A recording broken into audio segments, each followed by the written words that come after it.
Diebold. It is October 19th, 2018, one day before our elections.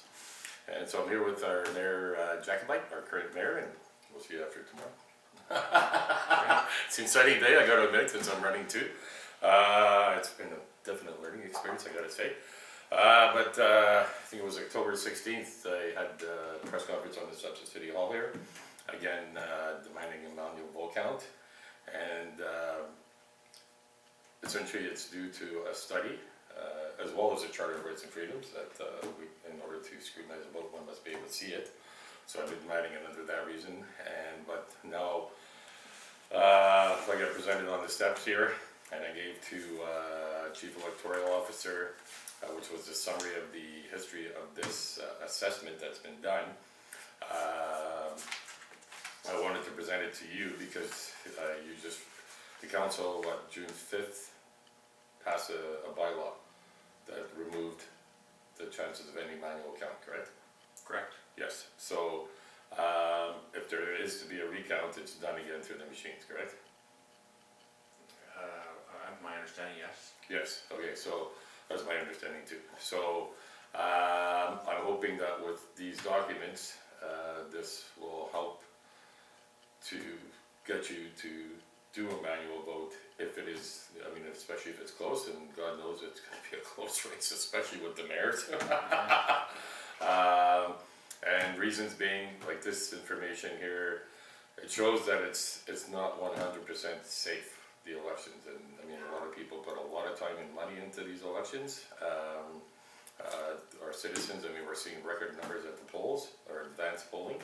It should be interesting to see the total tomorrow as well. So this is from a company that all their job is, or I should say a university, or research center here, is the University of Connecticut Voting Technology Research Center. So this is all they do. So this assessment here essentially tells you that these things can be co-opted, you know, whether it be through the memory cards, slip of the hands, there's so many different ways. But this was actually, these machines were used in a Bush election way back, and there was a lot of controversy over them. They were banned in the United States, in different states in the US, like California, because they can't be trusted. And Diebold, which is Accuvote, came to Canada, and I think it's somewhere around 51 municipalities purchased these machines. So yeah, so they're banned in the US, so kind of begs to wonder why one would want to get them. But I mean, at the same token, did you guys know back then? You know, who knows, right? So what I'm trying to do is bring it to the forefront that there is a chance, and if we can go back to getting a manual vote count. John Seavey put it perfectly. He was there to speak. He's a concerned citizen who's concerned about the voting systems, and he actually gave me all these reports from different mainstream medias showing ever since the inception of counting machines, they've never been legit. And one of the biggest companies is EES, and this is one of the biggest voting machine makers of elections, while consuming recounting of ballots. I can't read that part right now, but essentially it tells you, like, for years and years they've denied that they had this I guess virus or something inside the machines, and then finally they came clear on it. And so yeah, they showed that they were tampering with the machines, right? So I'll give you this so you can view that. It's all mainstream media. So but as well, I do wish to give you this. So I'll ask you this question: is this the same machine that you've seen here that we're using? Looks similar, yeah. Yeah, pretty much. Same thing there. They just look like the same ballot, the ticket that reads out from there, well, except for the names. I don't recall seeing the tickets or reading the tickets. I haven't seen them what they're using this time. I obviously I voted advanced poll, and that machine Oh was yeah, similar you won't see it in terms of the ticket. I don't see. Yeah, this is the reading that comes out report after. Yeah, at the end of the day, so they Yeah. get a reading of what's gone. So there were the scrutineers. They'd probably be better persons to ask if it's the same. Well, I actually did have. I can't official last name, but Athena Vasilaki, she attended the demo and she was also at my press conference there, and so she authenticated that this is the same ballot as well, and so same thing here, that's what I saw, except for the fact that there was no names on the Right. ballot, so, yeah, so again, that's what this study shows here, it's the exact same one showing this. So I'm hoping that you can take a look at this, and what I'd like to see the city do, is if it comes to it, that there would be a manual count if tomorrow is very tight. Would you guys? So, if it's very tight, the chief election officer has some discretion on doing other tabulations of the numbers, and it's really up to her in terms of a council directive to say, hey, let's take all these sealed boxes and open them and manually count them. That's not something I can mandate or dictate. It'll have to be council, and certainly the new council, that might be one thing that they might want to do, or even extraordinary meeting of the existing council if it's close. And I guess until we know Saturday whether we're off by. Well, that's why I want to get it out there before. The last election there was a little over 2,000 votes between myself and John, and around 800-ish votes from the 6th and 7th councillor. So those are large spreads. On 10,000 votes, if it was a smaller spread, well, maybe that changes things significantly. But I guess we'll cross that bridge when we get there. Well, that's why, because I know other running candidates and mayoritarials feel the same way, but what they're scared of, or don't want to look like a sore loser, because they want to have a manual count, but tend not to want to do it so as not to look like a sore loser. That's why I'm putting it out there before, because some people are going to think because I'm running that I'm demanding the manual count, I think I win. Right. And that's not the case whatsoever. So at the end of the day, all I want is honest elections. Kind of like our whole ska controversy there was people just wanted a referendum, right? It's the same thing here, but now, how long do you guys have to hold the ballots for? I think it's a minimum of 15 days or 30 days, something like that. Okay, so if a manual count isn't done tomorrow, and I say that I want to challenge and go to the Charter of Freedom. Which I believe you have a right to do, or anyone has a right to do. Yeah, so can we make sure that all the boxes are taped and they got the seal? Yeah, so after I'm not sure how much of the demonstration you witnessed, but after each box is filled, they get sealed and signed off that this was the last ballot, this is sealed, and they stay sealed until something like this would happen. Okay, right? perfect, So, okay. the integrity of how people voted, the paper copy stays intact, and just the chief election officer has the key to the vault, and it's all sort of, and then you're validating against what the memory cards print out as what was done on each advance poll and on voting day. So I'm not sure how long the procedure is once you file that you want a manual vote count. But so what I need to know is that the city, even though if it says 15 days, you're supposed to hold on to them. If I'm filing this. Yeah, if you're filing, the ballots would be held in limbo until that matter was resolved, whether that was whether there's some opposition to your challenge or we went through with your challenge, whatever it is. Yep.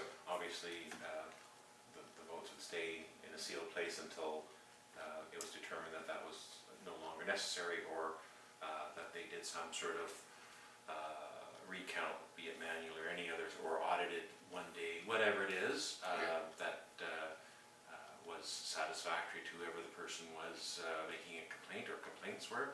Okay. I would imagine that's how we would go. Okay, very good. Now, with this study here, if you were to become mayor again, would you, because if there's just even a hint of a doubt, but there's more than a hint, but would you go back to the manual vote count? Because Jonathan Seavey figured out that it would be approximately 15 cents per head. Well, just to get the ready that peace of mind, because I don't want to go and do it again. so if you recall, presentation, whatever it was, end of May or early June of this year, you know, I certainly didn't have a problem with taking a random box, and maybe that's more complicated versus taking a day, whether that was one of the advanced polls or a day's worth of transactions, and actually auditing them. And if there was 1,000 transactions and you manually counted up to be, you know, the same or within 1% of that, I think everyone would say everything jives, everything's good.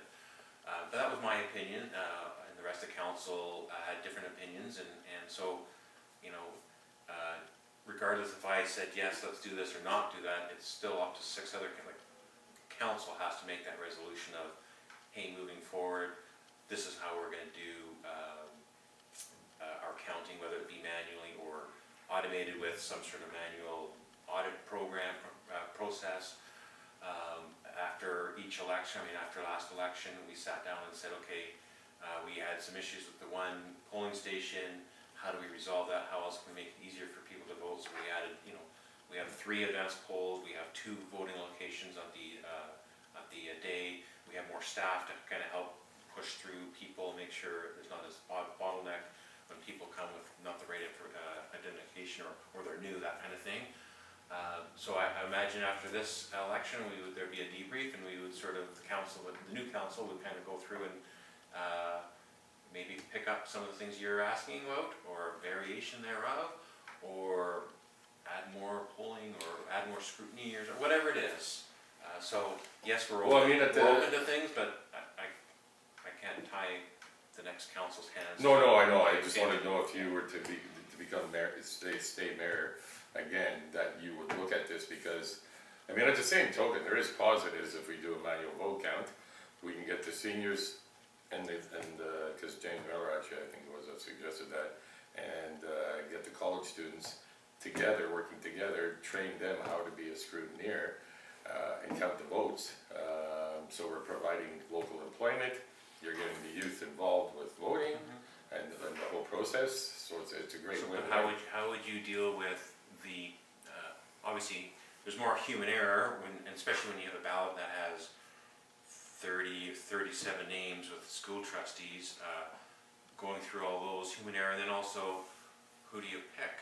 You know, there might be some people, no offense, that said, well, I don't want Kevin adding, or I don't want community activist X adding, or, you know, X politician Y adding, or, you know, and so how do you pick whatever it's gonna be, 20 people? I don't think that would be so difficult. There's so many groups, organizations, picking one from, you know, like, I mean, I gotta admit, I wouldn't want to be the one counting, but wouldn't mind watching, but I wouldn't want to be the one counting, because math is not my thing. But I mean, I'm sure we can pick and pluck from our community, you know, that somebody that, we got enough respectable people, I think, you know, that would, there's lots of people that would be willing to step up to the plate and do that. So I don't think that would be very difficult, but I mean, honestly, yeah, I get called a conspiracy theorist, tinfoil hat, you know, because of these machines and they can't be hacked. But I mean, at the end of the day, it just shows it doesn't matter if it's connected to the internet or not, but just to get rid of all that stress of people wondering, you know, was the elections honest? We just get that out of the way. You know, I mean, it's well, only... like I said, I said before, and I'll say it again, if we randomly took a sealed box, and I'm not sure logistically how you would take a sealed box and do it, or maybe the sealed box you'd run through the machines and get that printed out, and then manually count that sealed box to verify that it worked. I mean, that's more realistic, and you know, when you get audited, like when your accountant does your auditing, they don't go through every single transaction. They will take a test month or a test week, and they will go through all those transactions. And if you're doing it right there, then odds are everything else is correct, and that might be, because it would be random, right? Well, I mean, again, like, so if these machines are, in my like I said, you know, tampered, are able to be tampered, even if there's a remote chance, we should just get rid of the machines, period. So I think it would be just best to go back to the manual count. That's the goal I'm after here. So if I can ask, like, how long do you think it would take you to go through all this? And, again, you might not even be mayor, but I'd love to hear from you after reading this report and passing it on to, staff, cause no matter what they're standing, right? So, you know, passing it on to Peter Weaver, and the chief, Lori Darkis and everything, getting everybody to look at that, so that people understand there is reasons to be concerned. You know, everybody seems to think that, you know, Kev keeps kicking his can to, it's one too many times now, like, what the hell's his problem? Well, You know? I will try to take time out, obviously, won't do it before the weekend, but sometime after the weekend or next week, I'll try to go through this. And So, of course, that's only my opinion, whatever after reading it, but. So so now tomorrow, cause I don't wanna be, put a damper on anything, so if when I file this, what's the best route to do that? You'd have to do that through Lori Dart, like the chief election officer, and there's a process that Elections BC has. So you know it's pretty regimented what the criteria is and what form you have to fill out, and you're